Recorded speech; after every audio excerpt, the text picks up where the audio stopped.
Stop. Jangan kejar kebahagiaan dengan cara yang salah. Ringkasan buku The Happiness Trap Russ Harris. Plus tips and kontaktis.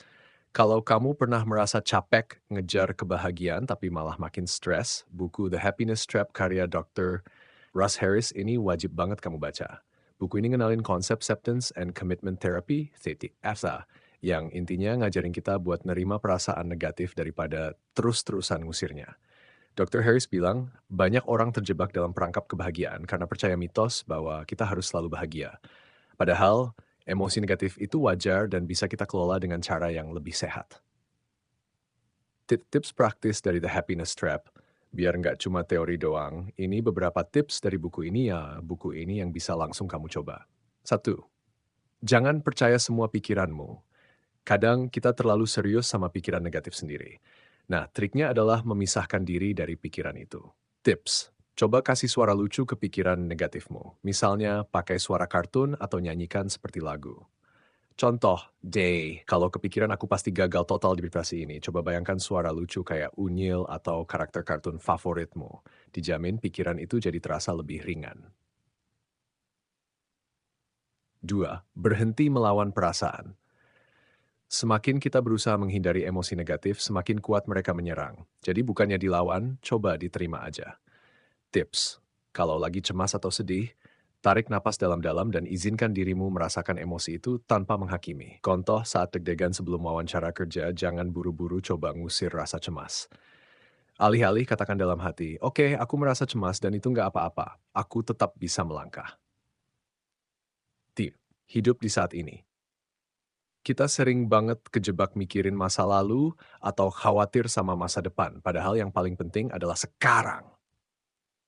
Tips, latih mindfulness dengan fokus ke hal-hal sederhana, kayak suara di sekitar atau sensasi makanan di mulut. Contoh, saat makan coba benar-benar nikmati rasa dan teksturnya tanpa scrolling HP. Ini latihan mindfulness yang simple tapi powerful. Kamu bukan pikiran negatifmu. Kadang kita merasa terlalu menyatu sama pikiran negatif, padahal pikiran itu cuma lewat doang. Tips. Bayangkan kamu duduk di bioskop dan pikiran negatif itu cuma film yang diputar di layar. Contoh, kalau habis dikritik atasan terus langsung kepikiran, aku nggak becus kerja.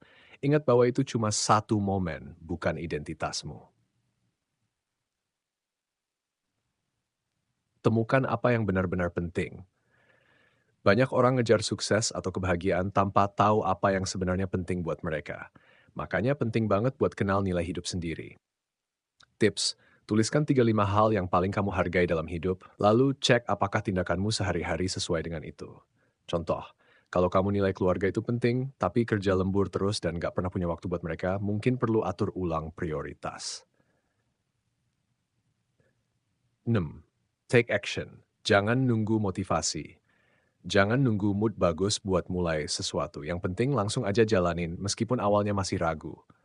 Tips, mulai dengan langkah kecil yang realistis. Pengen lebih sehat tapi males olahraga? Jangan langsung targeting gym tiap hari. Mulai aja dengan jalan kaki 5 menit per hari. Kesimpulan, buku The Happiness Trap ngajarin kita buat berhenti ngejar kebahagiaan dengan cara yang salah dan mulai hidup lebih selaras dengan nilai-nilai kita. Bukan berarti kita harus bahagia terus, tapi kita bisa belajar menerima semua emosi, termasuk yang gak enak, dengan lebih sehat. Kalau kamu sering merasa stres atau overthinking, coba deh mulai praktikkan 1 atau 2 tips dari sini. Mana yang paling relate buat kamu?